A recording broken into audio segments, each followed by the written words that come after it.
Welcome back to a brand new episode of the Jordan Davis Podcast. I am your host, Jordan Davis. And on today's episode, I'm going to be talking about the future of Star Wars.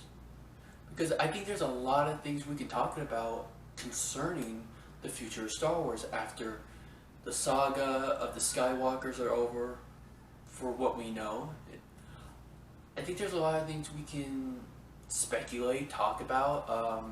Many directions we could go in the universe of Star Wars with video games, books, TV shows like The Mandalorian and the Obi-Wan Kenobi TV show, and also the movies. What could we expect from Rian Johnson trilogy? Because this trilogy is going to happen.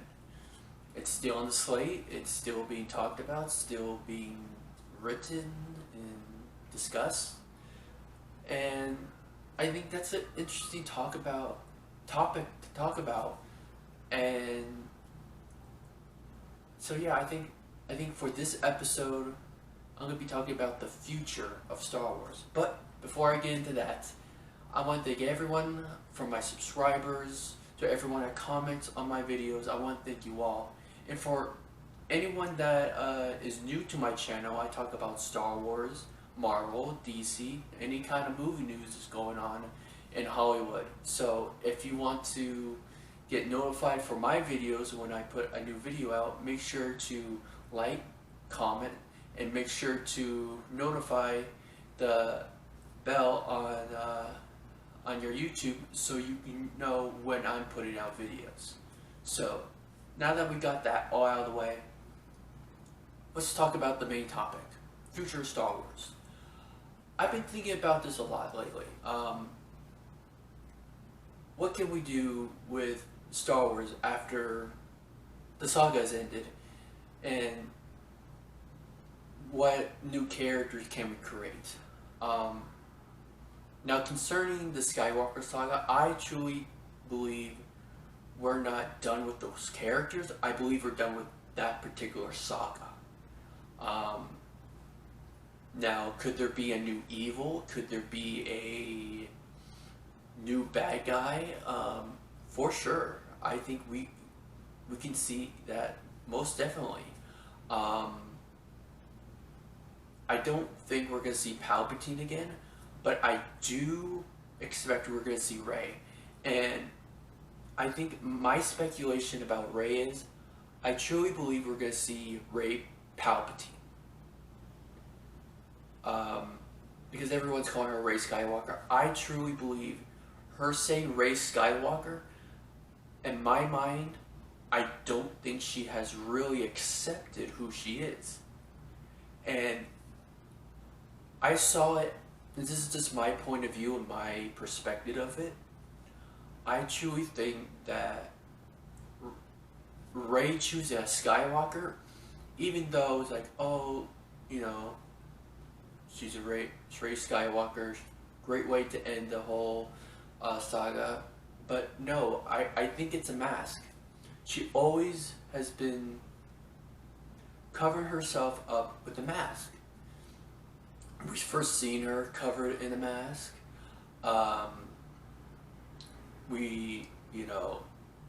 Her personality has been a mask for truly who she is. Then she wore the Skywalker mask when she learned she was a Palpatine. So I think you can do some really cool things with Rey and her Palpatine tendencies. I think you could dive more into that, and maybe by Ben not being there, by her dyad not being in the land of the living in all of Star Wars concerning, maybe she starts to lose control little by little by Ben not actively being there, connected to Ben. Because I always thought that dyad, by being connected to Ben it really hints that dark side. And I also think it's the reverse with Ben being connected by Rey, that it really brought out the light side. It really balanced them out. Even though they were fighting with it, one, really compressed the other. And what happens when the other one is gone? The toxic and bad side of the dark side starts to creep up and starts becoming unbalanced. So she's gonna have to learn to control it, but she can't control it without her dyad. And I think that's a really interesting thing to,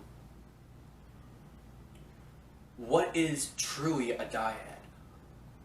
How can we learn about this dyad in the Star Wars mythology, in my opinion? I think that would be a really great thing to really dive into, however you're going to do with video games and books, comics, TV shows.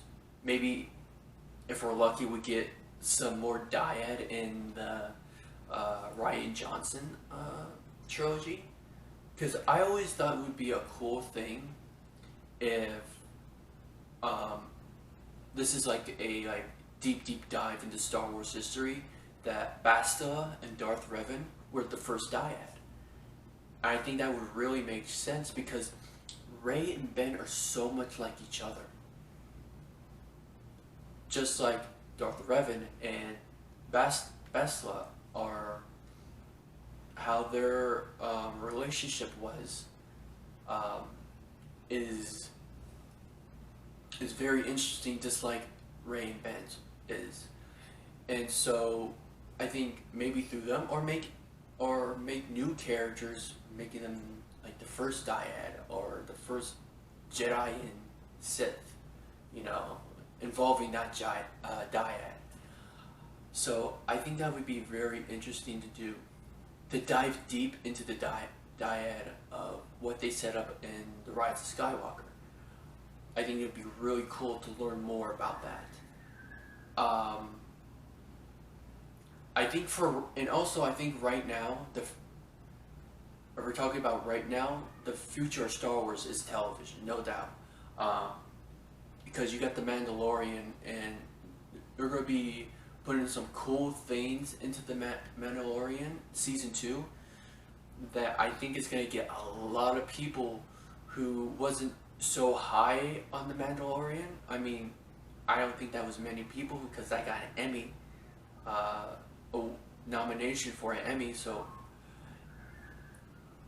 The Mandalorian is a very good and special show that really defines what Star Wars is, and the mythological and the messages that it sends with Star Wars, and everything that reminds us what George Lucas' vision was always meant to be. So I think that could be interesting, because as we all know, this takes place right after the Return of the Jedi, and it's between that Return of the Jedi and the Force Awakens kind of thing. And people are always asking, could original trilogy characters pop in? That's a possibility. I personally wouldn't mind. I mean, it'd be a cool thing to have, but I don't know how much you could do. I think you should be very limited on that, in my opinion. And I think you should just concentrate on your own characters and build those characters up, and maybe we can expand those characters into different ways, into comic books or novels, in TV shows, however that may be. So yeah, I think with the Obi-Wan Kenobi, I think that's going to be really the highlight of the future of Star Wars, considering the TV side, because you're getting what should be a movie, a longer formatted Kenobi story that should be in theaters. And I think everything's going on in the world today with the pandemic and theaters being closed. I think this is a good idea to have movies that should be movies into TV shows, like they're doing that with the Zack Snyder's Justice League. And I think Obi-Wan Kenobi is going to be kind of like that. It's going to be a limited series, and it's really going to, in my mind, really put a bow on everything that is Obi-Wan Kenobi. And it's going to be a very special thing because I never thought I would get Obi-Wan Kenobi. I really didn't. And I think this is going to be very special because I think they're going to be doing some stuff in this series that could be really, really, really cool. Because like I said in my last Star Wars video, anything is possible with Anakin. And I think maybe putting Anakin into that series would make it that much special because of that history of Revenge of the Sith, and how that leads up to The New Hope. What happened in between that time frame? Did they meet? Did they, did they come across each other? It's like, oh, from Obi-Wan Kenobi's perspective, he's gone. And you could go check out my Anakin and Obi-Wan video, and I talk about more about that in that video, more into depth of what we could see there. But yeah, of all things I'm excited about for Star Wars right now, it's the Obi-Wan Kenobi. And whenever they shoot it, whenever they get ready to put that out on Disney Plus, I'm gonna be extra excited and see what they're gonna be giving to us.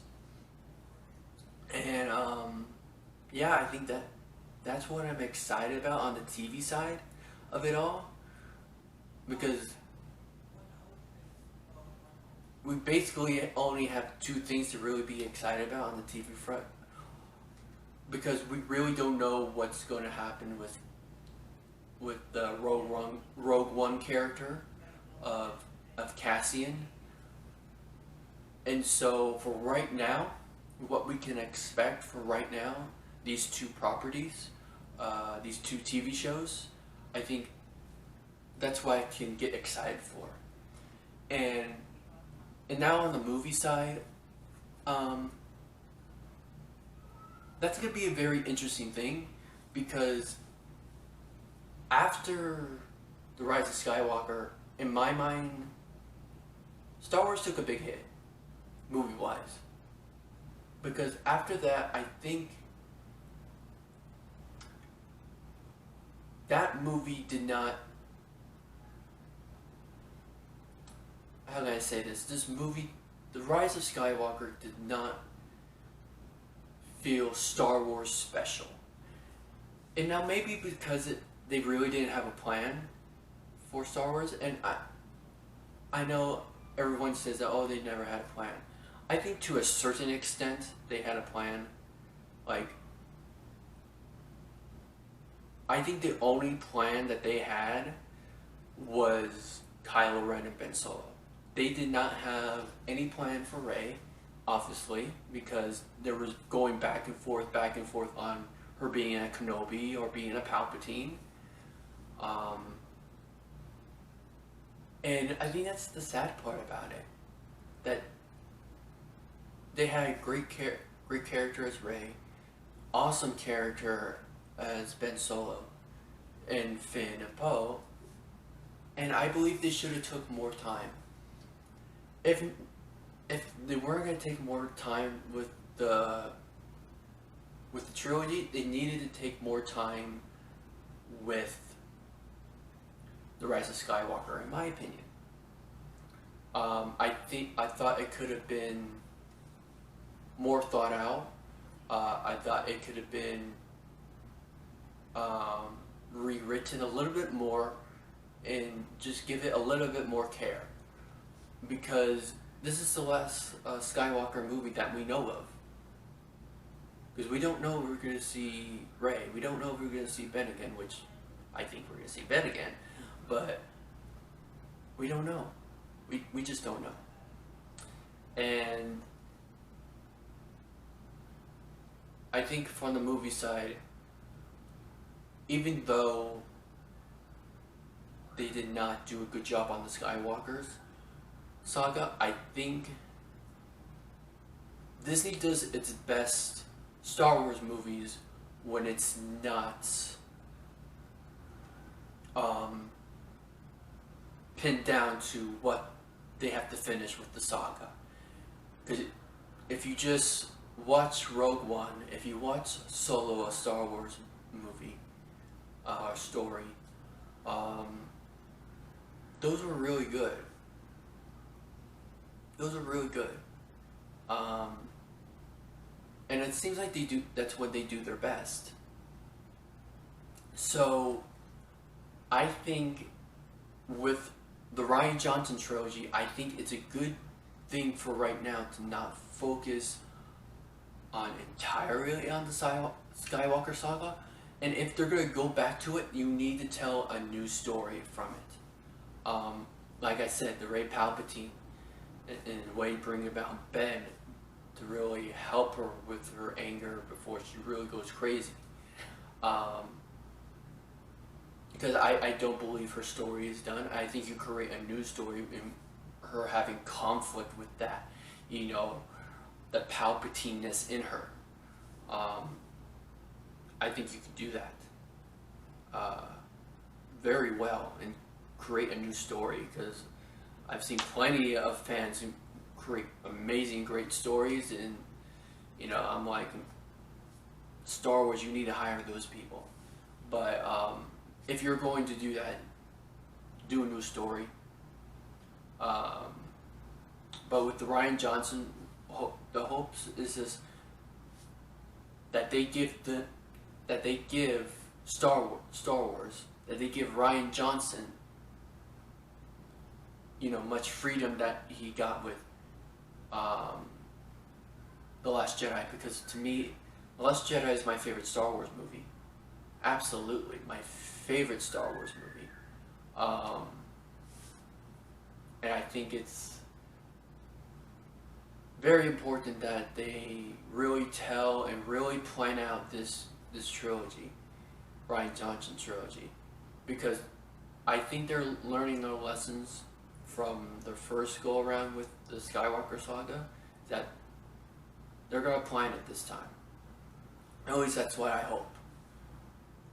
They're gonna plan it, and I think that's just a good thing all around, because when you're making expensive movies like Star Wars movies, you have to have a plan. You do. I mean, with any movie, you have to have a plan. But particularly for Star Wars movies, these need extra planning, and really to think about what are you doing and what you are trying to tell with Star Wars. And I'm glad they're taking their time with Rian Johnson, because they need it. They need to tell the best story that they can, and for that I am excited about that. I'm excited to see Rian Johnson's movies in Star Wars, in the Star Wars universe, and whenever they may take place and whenever galaxy it may take place, I'm excited for it. So, yeah, that's where I am on Star Wars and my feeling and everything that's surrounding in the universe of Star Wars. So, yeah, that's going to be the video for today. I want to thank you all for watching. For anyone that's watching this, whatever time, day you're watching this, I want to thank you. I want to thank you for taking time to watch me talk about Star Wars. So, thank you all for listening to my podcast for today. Until next time, I hope you have an awesome and wonderful day. See ya. Bye.